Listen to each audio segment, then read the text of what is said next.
Tonight on CBC Vancouver News.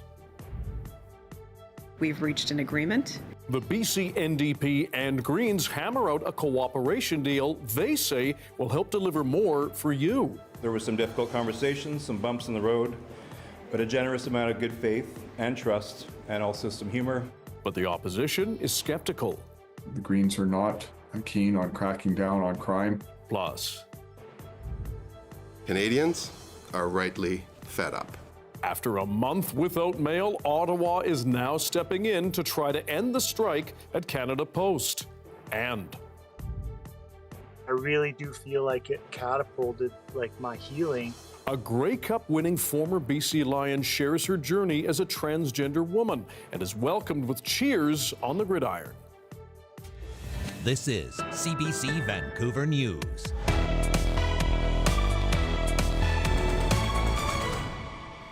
Hello, I'm Dan Burritt. Thanks for joining us. The BC NDP and the BC Greens say they have hammered out a new deal to ensure a more stable government in the province for voters. But as Mira Baines explains, the opposition wonders what will be prioritized or left behind.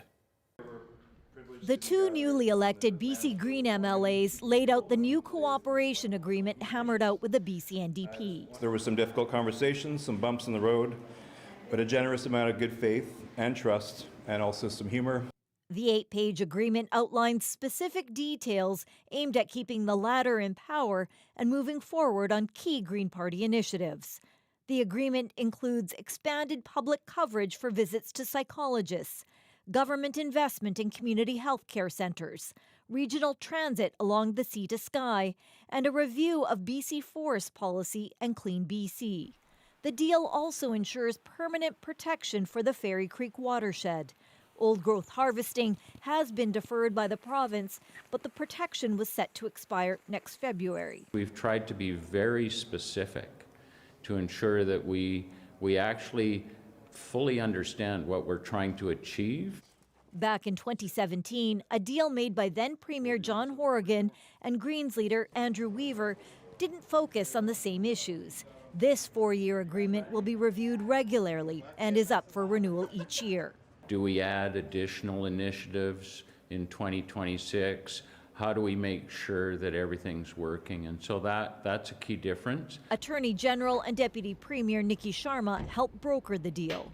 I know that we'll have differences of opinions moving forward, but the fact that we can show a pathway where two political parties in a time of great polarization can come together for British Columbians, I think is a profound thing. BC Conservative leader John Rustad is critical of the agreement, which makes it harder for him to bring down the NDP government, which is sitting at a tight majority with 47 seats. Rustad says he's concerned about the future of the forestry industry. Our forest industry is on its knees. It is absolutely devastated. We've got bankruptcy protections, and yet now there's going to be a review of forest policy with the Green Party pushing to do even less and make less fiber available. The deal was expected, and another win for the BC NDP before the next legislative session gets underway in late February. Mira Baines, CBC News, Vancouver. A reminder for you, the memorial service for former Premier John Horgan will be held this Sunday. The public is welcome to attend, but CBC will also stream the ceremony live on cbc.ca, on YouTube, and on our FAST channel. John Horgan died of cancer in November. He was 65. He served as Premier in the province from 2017 to 2022, later becoming Canada's ambassador to Germany. CBC's coverage, along with the service, begins at 1 p.m., 2 p.m. Mountain Time. Again, find that at cbc.ca, the CBC BC YouTube page, and on our FAST channel. Meanwhile, former Chilliwack NDP MLA Dan Coulter has died at the age of 49 after what was called a serious medical emergency. Coulter was elected to the legislature in 2020. He served as the Parliamentary Secretary for Accessibility and Minister of State for Infrastructure and Transit.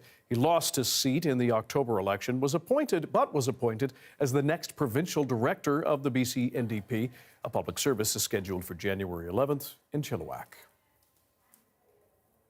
Some business owners in New Westminster say they are feeling squeezed even more. Front Street was supposed to reopen next week. Instead, though, it will stay closed until March. As Janella Hamilton explains, the delay is because of work on the new Postal Bridge.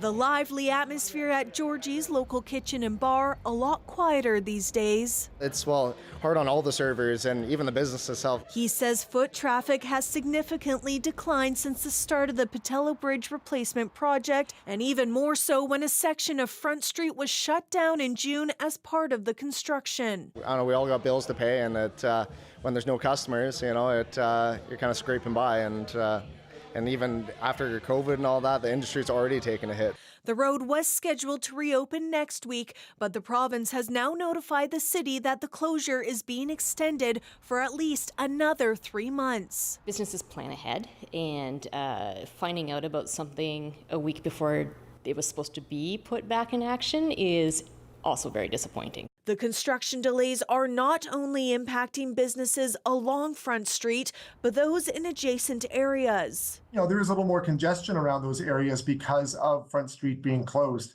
The few businesses that face Front Street are actually face a side road called the Front Street Mews. So they're not directly impacted by it. But again, there's these ripple out effects to other areas. Need a handwritten receipt here too. Like Antique Alley Movie Props, where owner Craig Ruddle says sales are down at least 40% since the road closure. I do the PST every month, so just when I was doing it last month, I looked back 6 months ago and it was a major drop. So I think we had our worst October ever. Businesses say they're now bracing for even more losses, some unsure if they'll be able to stay afloat. I do know that we have one business that is planning to close, and she is attributing it to this road closure, which is unbelievably upsetting. The new bridge is slated to open in the fall of 2025. Janella Hamilton, CBC News, Vancouver. The finances of Lower Mainland developer Tind are under scrutiny as a result of court proceedings related to 3 large condo developments. As our Jason Proctor explains, 2 more condos have now been placed into receivership.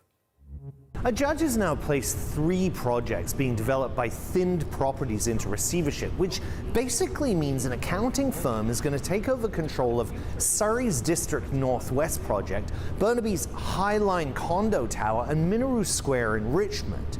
So what precipitated this? Well, in a word, debt. The mortgage company which lent Thind a combined $330 million to build these projects says the developer started defaulting on its loans in September, and now they're accruing interest at a rate of nearly $100,000 a day. This all started coming to light last month when a judge placed District Northwest, this giant project that's yet to be built in the heart of Surrey, into receivership. And then I was in court this Friday when the judge put the other 2 projects into receivership. It was a pretty quick hearing, but it did result in one interesting little exchange between the lawyers for the mortgage corporation and the judge. So the lawyer accused the developer of misappropriating funds by keeping money that was supposed to go towards GST on pre-sale units instead of giving it to the Canada Revenue Agency. So the judge asked, well, exactly what did she mean by misappropriating, pointing out that, you know, at an extreme, that can have criminal connotations where the police need to be called in. The lawyer said, though, that was not her intention here. So about 40 units at the Highline, which is near Metrotown, have been sold, and the receiver will take control of the 160-odd units that are still in the hands of the developer. As far as, well, practical impacts, the president of Thind Properties has claimed in court documents that deposits will be safe. And the lawyers told the judge at this hearing that the plan is to get approval to sell units at previously arranged prices. There are also a lot of other contractors and workers that have lawsuits claiming Thind has failed to pay their bills. It's really kind of unclear where those debts will rank on the list of the receiver's priorities, though a lawyer from the Highline Strata Corporation said they should get priority over everyone else. Jason Proctor, CBC News, Vancouver. Avian flu continues to spread through BC farms. The Canadian Food Inspection Agency shows the latest confirmed case was detected in Chilliwack on Friday. 71 farms are now affected, mostly in the Fraser Valley.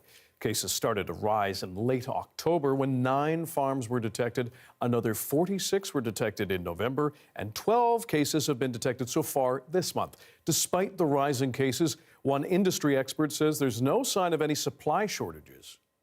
We're a supply managed commodity, so there's lots of tools in place to bring supply in from other farms, even other provinces if we need to. The CFIA estimates 7.6 million birds have been killed in BC since a spike of infections in the spring of 2022. It says there's no evidence to suggest, though, eating cooked poultry or eggs could pass the virus to humans. A heads up for travelers, a number of BC ferry sailings between the Lower Mainland and Vancouver Island have now been cancelled ahead of a strong storm coming in on Saturday. Morning sailings between Swartz Bay and Tawasin, as of now, are cancelled, as are some trips between Duke Point and Tawasin and between Horseshoe Bay and Departure Bay. More sailings may be affected depending on the weather.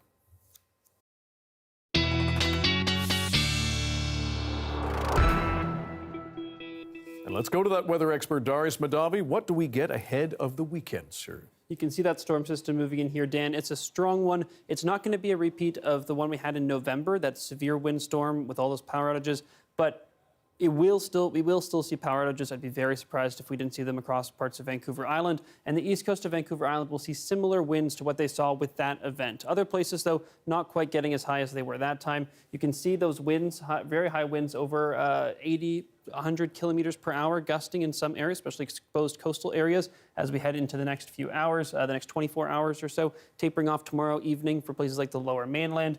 Lots of wind warnings, storm surge warnings, and a rainfall warning for Campbell River that you can't see there. But Dan will talk more about all the rain and snow and wind coming later in the show. Okay, thanks very much. Thank you. A retired BC Lions player has come out as transgender, becoming what's believed to be the first former CFL player to do so.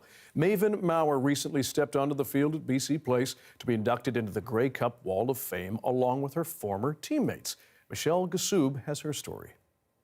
She's no stranger to the field, but former BC Lions player Maven Maurer has never experienced a moment quite like this. I really do feel like it catapulted like my healing and my, like, you know, just my ability to do this, what we're doing right now. I can't even describe it. Maurer is the first openly transgender former professional player in Canada, according to the CFL. She was inducted into the BC Lions Grey Cup Wall of Fame in front of 20,000 cheering fans. It was euphoric. When I played, I wasn't really able to soak all of that in. I wasn't able to really enjoy it as much as I would have liked, near as much as I would have liked. And that to be able to have an opportunity to do that again, you know, merging these two different worlds, so to speak, together. And yes, being my authentic self, hearing the applaud, and it was so special. Maurer's CFL career spanned 13 years, 152 games, and 4 teams. In 2000, she was part of the BC Lions roster that took home the Grey Cup. While she was nervous to face old teammates after so much change, she was welcomed with open arms. And so many said, you know what, we're proud of you. You know, like, yeah, we're family. We bled together, we sweated together, and achieved some really, you know, this really cool achievement that we did with the Grey Cup. Maurer says going public with her journey is breaking barriers in the world of professional sports and well beyond. I acknowledge the courage it takes to do such a coming out, especially as a former professional athlete who was well known from the public, but as well the amazing role model that they become for those young athletes who will come after them. The hope that others will see this story and know they're not alone. The more people that are aware, they might not have to go through the same struggle, and they might not have to go through the, you know, just the not knowing, I think. Proudly celebrating accomplishments on the field as her true self, Maven. Michelle Gassoub, CBC News, Vancouver. The Union for Canada's striking postal workers cries foul after Ottawa's decision to send the parties to the Canada Industrial Relations Board. The update next.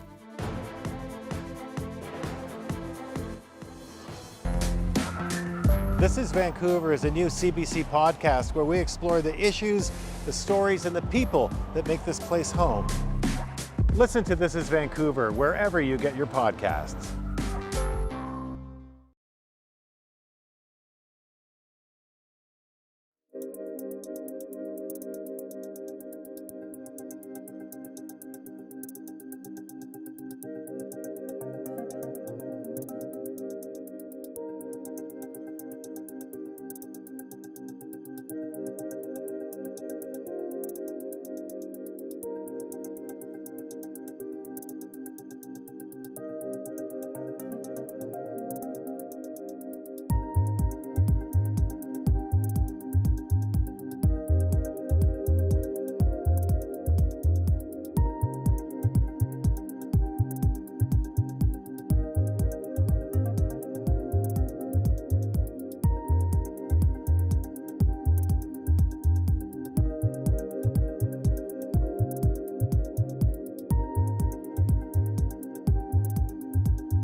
You will soon be getting a GST break on some things just in time for the holidays. The federal lift on the tax kicks in on Saturday. But as Michelle Gomez explains, some BC business owners say it is an administrative nightmare that will cost them. Canadians won't have to pay GST on certain goods for the next 2 months. That includes children's toys, restaurant meals, and books, among other things.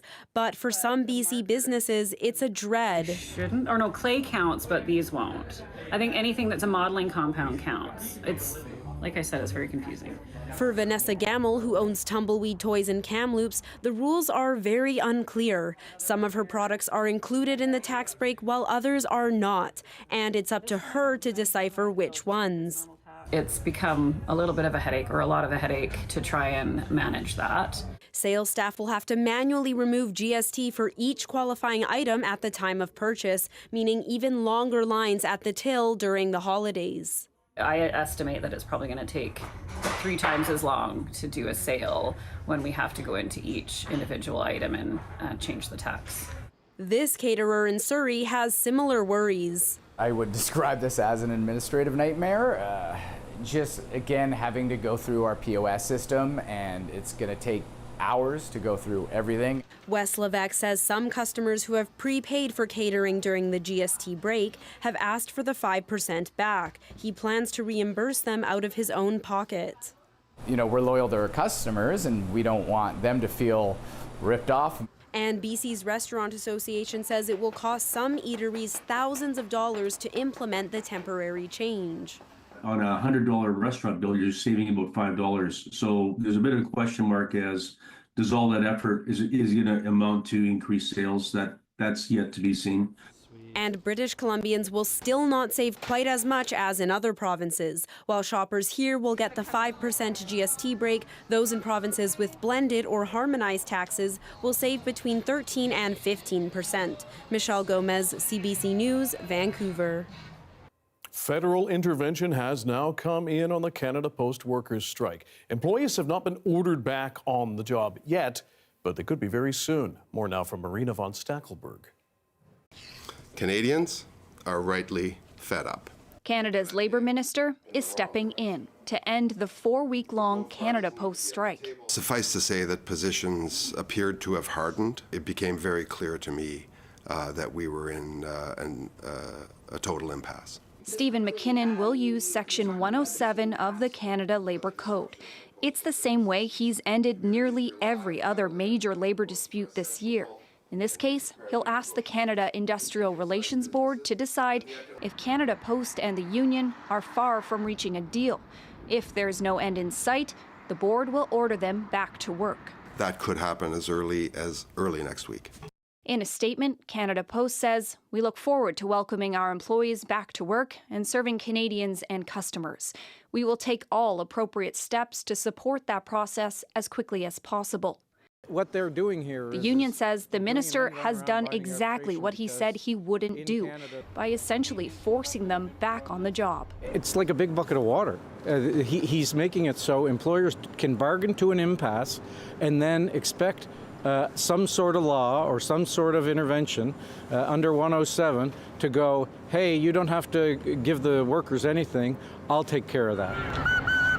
In the past, a government wanting to end a strike had to pass back-to-work legislation. This new method skirts that important democratic safeguard. It was a surprise to many of us when we saw this little-known provision in the Canada Labour Code being used by the minister and used in such a promiscuous fashion to end all of these strikes and lockouts in the federally regulated industries. It's likely these unions will take the federal government to court for violating their constitutional right to strike. But a judge's decision on that could take more than a year.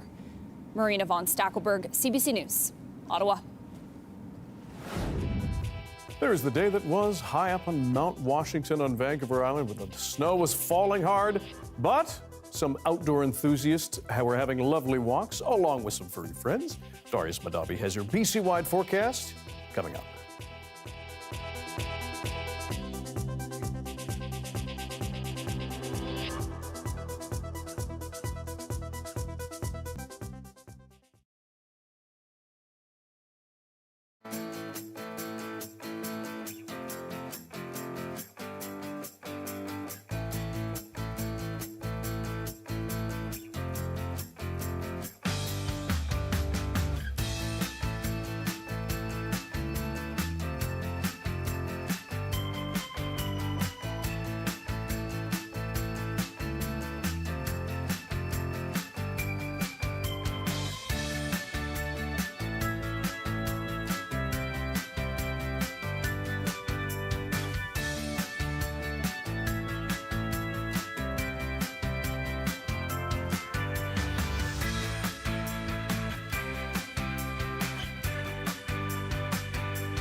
The Prime Minister was in North Vancouver today to launch one of 2 new joint support ships. It's a historic moment for our Navy, for C-SPAN, and of course for the thousands upon thousands of workers whose efforts have made this possible. The HMCS Protecteur was built by C-SPAN and will be used to replenish warships at sea. The previous Protecteur was declared unsalvageable after it caught fire in 2014. C-SPAN was awarded the contract to build 2 support ships in June 2020 at an estimated cost of $2.4 billion. This summer, though, Ottawa quietly revised that total to $3.3 billion. Canada's premiers, meanwhile, will meet in Toronto next week to discuss how to respond to Donald Trump's threatened 25% tariffs. Ottawa trying to strike a Team Canada approach to tackling the potential crisis. While some provinces are thinking about whether to cut off energy exports, others say a trade war is no good. Rafi Boudjikanian has more.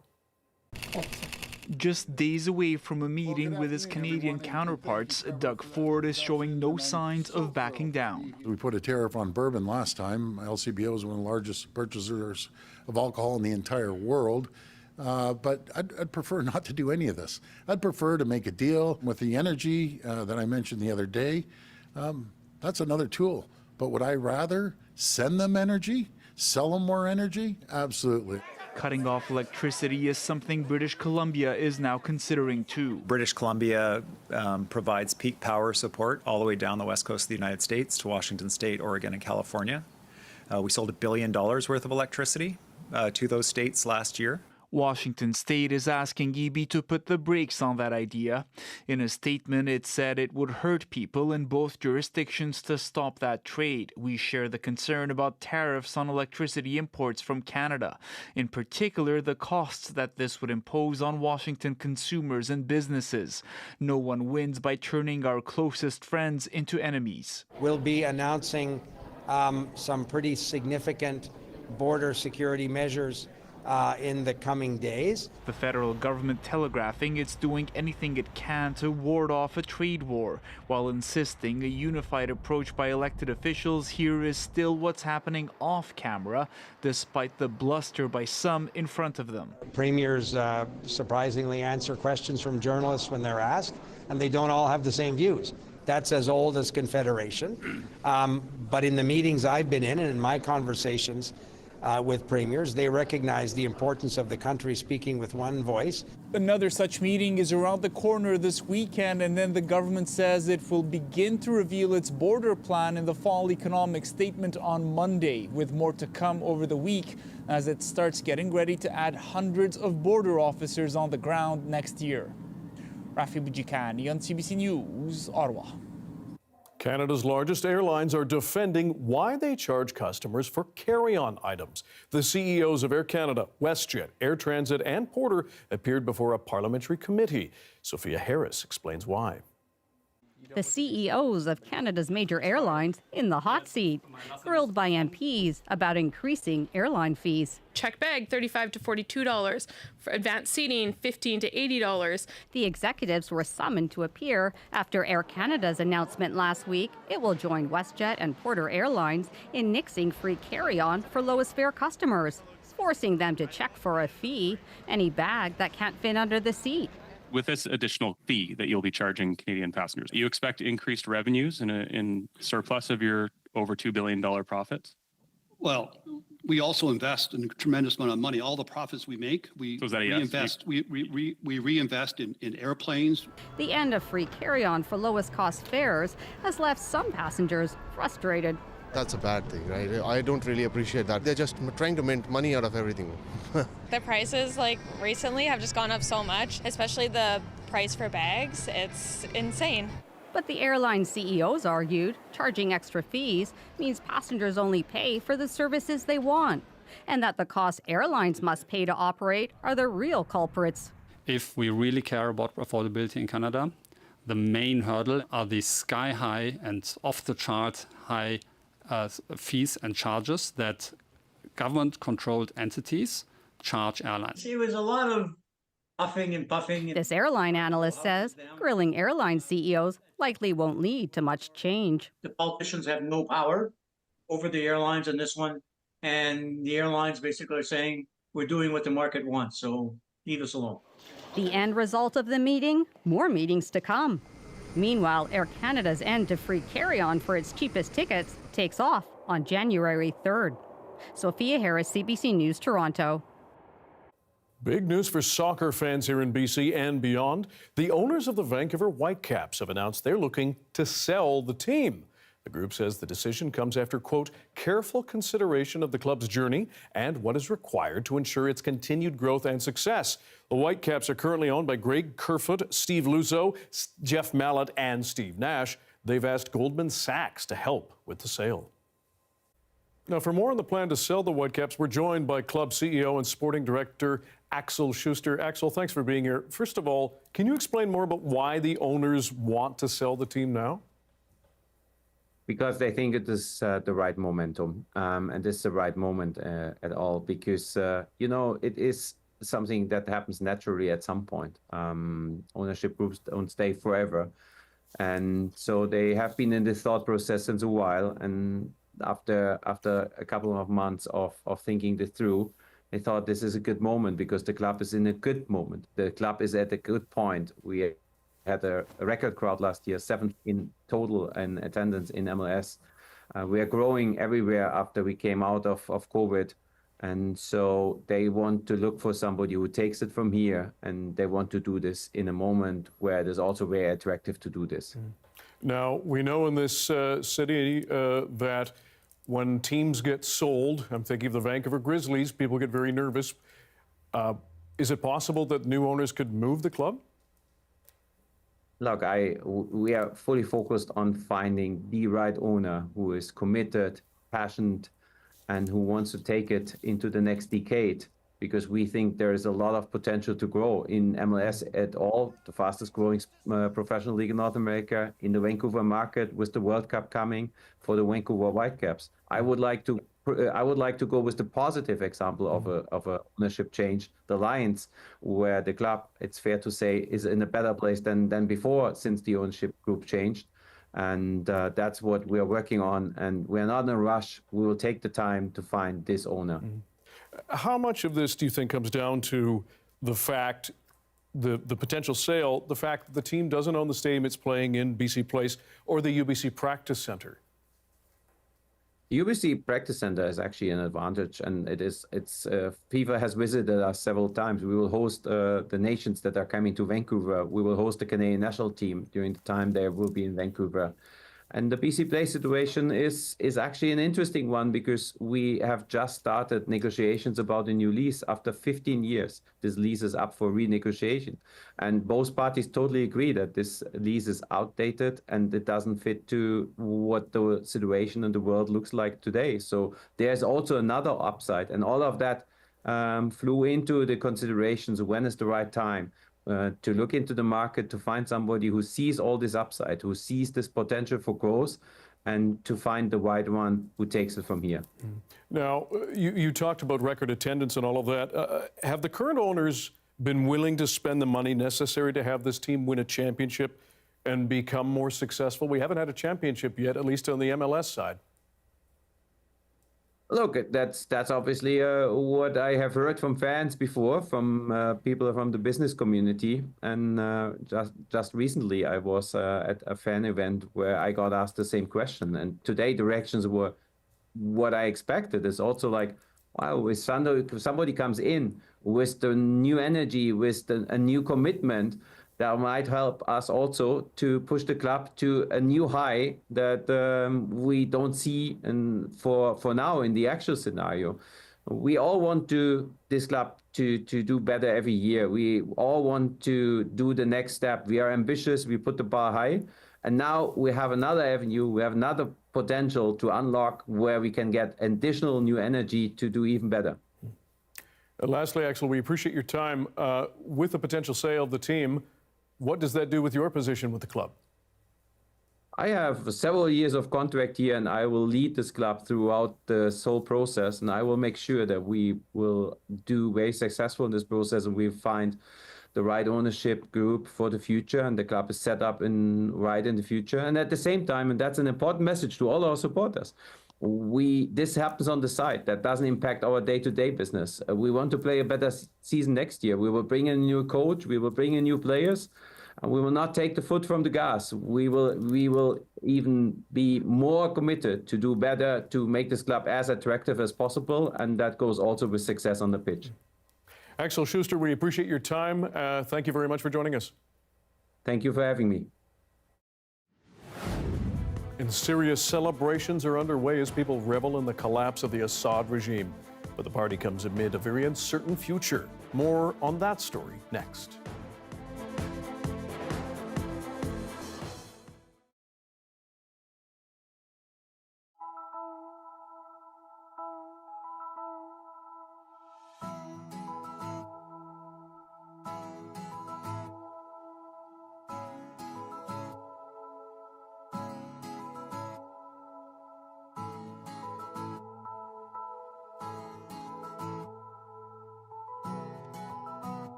Syrians are calling it Victory Day, celebrating the fall of Bashar al-Assad and the end of a brutal, oppressive regime. But amid the joy, there is worry about what comes next. CBC's senior international correspondent Margaret Evans has more from Damascus. The stone pathways leading to the Umayyad Mosque in Damascus, straining to contain the flow of people eager to be a part of history. Called to the streets to celebrate the victory of the revolution by the rebel commander who led it, Abu Muhammad al-Jalani. Just days after the fall of the regime, this 27-year-old says she already feels the change. I can walk and go wherever I want, she says. No one is monitoring me. I'm so happy. Raed Al-Salah, head of the famed White Helmets, volunteer first responders who aided the opposition, was also here. His first visit to the capital in 14 years. We're going to build a new Syria and make sure it's only one country, he says, one community, and that Syrians are making the decisions. But with all crossroads, there's more than one direction on offer. Until now, everything is good, but in the future, all the people have a fear. Maybe some people who love Jolani, who like Jolani, but some people who don't know Jolani. We don't know him. Nor do they know how he'll deal with the massive challenges facing Syria. Over 70% of people here require humanitarian aid, according to the UN. Now you've had this historical transformation of everything that's going on in Syria, massive displacement of the population. The World Food Programme's Ken Crossley, a Canadian, says they're working with the new leadership to ensure aid continues to flow. It's still uncertain what's going to play out next, but like I say, the early signs, or at least right now, here are more calm than people worried about. There are visibly more rebel fighters here in the capital, treated like heroes by many. Abu Ahmed is 22. We'll focus on security and safety here, he says. There are a lot of people who are still supporting the regime. Whether they fear what comes next or not, many Syrians are eager to put paid to the old regime, to cover it up once and for all, and move forward with a fresh start. Margaret Evans, CBC News, Damascus. 3 medical workers were wounded in Israeli airstrikes in and around a hospital in northern Gaza overnight. A local doctor says there were numerous drone and artillery strikes.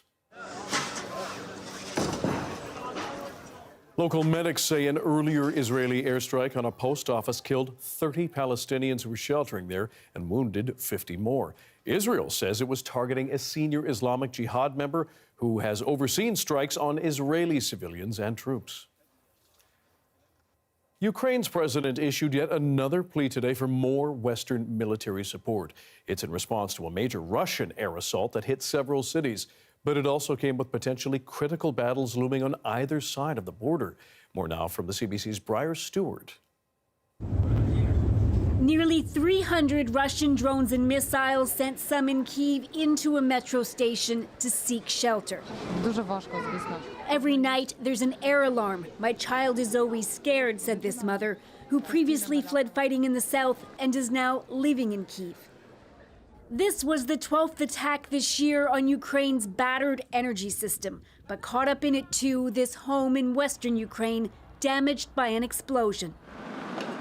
In most cities, life carried on with the hum of generators. But in Pokrovsk in the southeast, there's no power, gas, or water, and the Russian military is now just a few kilometers away. The Russians have already positioned themselves behind our house in the forest, said this city worker who's planning to leave. Pokrovsk, a logistical hub, has long been a target of Russia. Those residents still here either can't or won't leave. They only make the dangerous journey into the deserted streets to pick up supplies.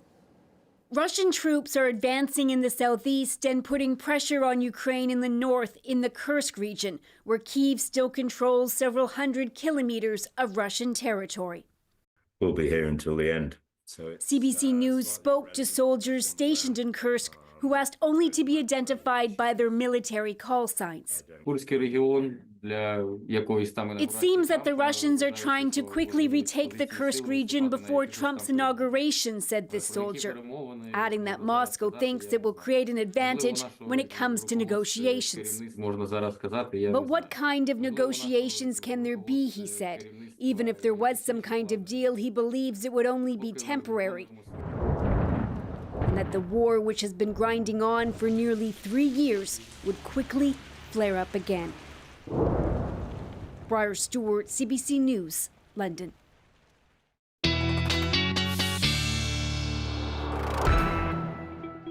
Darius Madavi here with our BC-wide weather forecast as we head into the weekend and another system off the coast. Yes, a strong one this time, Dan. Now, as I said earlier, this is not going to be a repeat of the windstorm last month, but east coast of Vancouver Island could see similar strengths. We will likely see some damage done as a result of this storm, and power outages are likely to be widespread across parts of the island as well. Now, storm surge warnings in place, wind warnings. Campbell River also has a rainfall warning that's not being shown here. And if we take a look at the winds that we're already, rain first that we're already seeing, rain and some snow on the mountaintops. If we look at the winds that we're already seeing, you can see already gusting over 100 kilometers per hour on parts of the North Island, west coast of the North Island, and gusting pretty high on other sections as well. If we take a look at the more southern areas, east coast of the island, gusting very high too, and Victoria already gusting close to 60 kilometers per hour at times. So widespread wind, like I said, we're going to see the blowing from the southeast right now. It'll switch to the southwest in some areas, especially further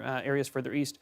It'll switch to being blowing from the southwest instead as that system moves ashore. And if we take a look at our wind forecast, you can see some of the numbers that we're expecting here, gusting 80. I do think we'll probably exceed that here, worth noting, because we're already seeing much higher winds up further north, 72 in Victoria here, and then winds start to pick up on the lower mainland early tomorrow morning and will remain elevated through the afternoon as well before finally starting to come down through the evening, and things should be much more calm on Sunday. Some clear skies even, not really much in the way of showers, so bit of a reprieve after all the excitement that we're going to have tomorrow. But again, could see some disruptions to transportation. We're already seeing difficulties with the ferries and cancellations there, so just be prepared for that eventuality. Again, lots of snow coming in as well, lots of rain making its way up the coast. If we take a look at our precipitation totals that we're expecting, very high amounts on parts of the island, as well as very high in parts of Metro Vancouver. If we zoom in here, here we go, zoom in here. You can see those high totals in some areas, and for North Shore areas as well, could be very high in some places. Now, conditions, like I said, tomorrow, quite active on the coast, but in the interior, quite a bit more calm. They will get some snow, especially in those ranges on the mountain passes as we keep going ahead. But for now, the activity is focused for sure, Dan, on the south coast. Okay. And it's Friday, so it's time for...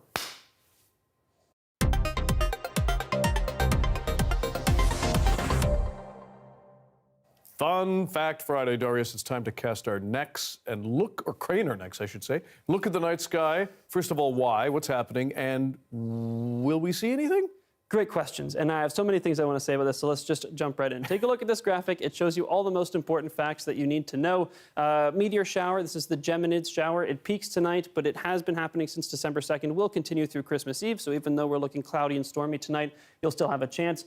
At the start of the night, let's swap here. At the start of the night, you're going to want to be facing northeast, and then as the Earth rotates, turn and be southeast instead, and they will look like it's coming from the Gemini constellation, which is why they're called the Geminids. Now, what's happening here is it's the tail from an asteroid. It's very unusual. Usually meteor showers come from the tail of a comet. We pass through that cloud of debris they leave behind as they get close to the sun and start to melt a bit, those dirty snowballs, comets. But an asteroid, rock. This could be a dead comet, astronomers say, but rock, basically. Phaeton, 3200 Phaeton is a rock, and that means that we get much bigger debris. So we get to see brighter shooting stars, and it comes closer to the surface. You're not in danger. There's a slight chance, though, that you could find a fragment of a meteorite from this, though, which you can't really have with a comet meteor shower, so that's exciting. Here you can see that dust and debris that is orbiting the sun. Very strange orbit, very elliptical, much more comet-like than asteroid-like, which, again, is quite unusual for this. You can see it looks like it intersects Earth's orbit in two places, two nodes, but if we take a look at a different angle, you can see just once, and this is us here. This is December 13th. That is when we cross the orbit. You can see that here. There's Earth. Yay, coming along, our little blue planet. And here we go. Here it is crossing right here. So again, you've got some more time. Fingers crossed for less cloudy conditions later in the weekend. Okay, thanks. Thank you. By day, he's the man who makes sure UBC has all the beakers that scientists need for experiments. But sometimes he gets experimental and creative himself for a good cause. You will meet a university glassblower next.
UBC has an in-house glassblower to make equipment for all kinds of chemical experiments. But as Tandashi Bhatnagar shows us, he also uses his skills for something deeply personal.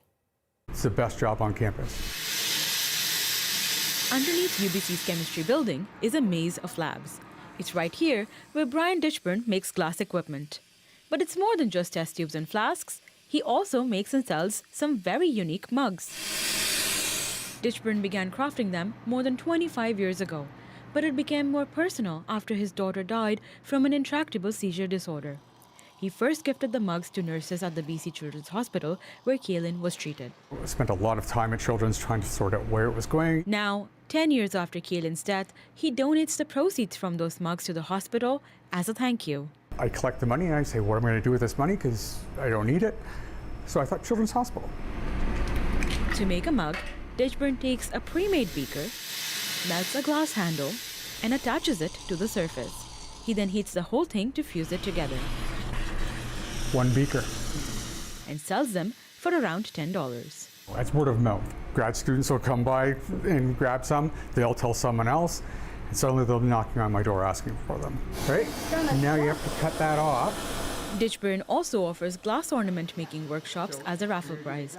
It's part of the Chemistry Student Society's efforts to raise money for charities. This year, UBC staff member Carrie Ocean was one of the winners.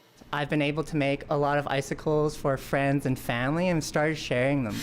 Beyond the beakers and tubes, Brian encourages people who want to buy a mug or learn how to make a trinket to drop by. A labor of love for a hospital and a daughter.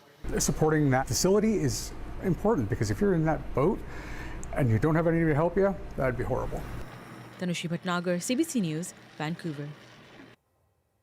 Science, holiday spirit. Love it. It's got everything. Hallmark holiday movie season is here, but Netflix is bringing some competition, capitalizing off the wildly popular genre. As Eli Glasner explains, the low cost and huge audience appetite makes it a winning formula. In the beginning, there was Hallmark. 'Tis a season of giving. A reliable source of seasonal Christmas cheese. They're complete opposites, but the spirit of the season will bring them together. Mock all you want, this analyst says Hallmark pioneered a winning formula. Holiday entertainment is a reliable, cyclical, seasonally reoccurring interest. Now Netflix is moving in on the merriment with a sexy snowman. Hi there! Strippers, and Lindsay Lohan? I'm spending the holidays with my boyfriend's family for the first time. Here we go. Lindsay Lohan has all of a sudden become the revived it girl again, right? So I think that this is a great platform for her. This culture critic isn't surprised to see Netflix heating up the holidays with some seasonal spice. If Hallmark started pushing that, that would have been a calamity. You know this. It's Hallmark. Hallmark, as you said, it's safe, right? So Netflix is the one that enters the scene and they can push a little bit further. And while Hallmark's consistency and comfort captured traditional viewers, this writer says Netflix is aiming for a different crowd. So it might be a millennial or a Gen Z who's sitting down on a Friday, Saturday night, and they just want to tune in and actually be entertained. It certainly worked for her friend group. Everyone I know in my orbit, at least, is watching, commenting, lusting in some cases. So I think it has eyes on the screen. I mean, I'm looking at the top 10 films of Netflix, and now it's like mistletoe this and holiday that. So how popular are these seasonal films? Not only are we getting a greater volume of holiday movies pretty much every holiday season, but audiences' appetite for these movies are growing. Evening, ladies. He says as opposed to big budget movies like Dwayne Johnson's Red One, holiday rom-coms are low cost, high return investments. The Christmas content gift that keeps on giving. Eli Glasner, CBC News, Toronto. Netflix and Christmas chill. Thanks for being with us on CBC Vancouver News at 6. You can watch this newscast on CBC Gem as well as on YouTube and our website, cbc.ca/BC. And we'll have your next local news at 11 o'clock, right after the National. Good night.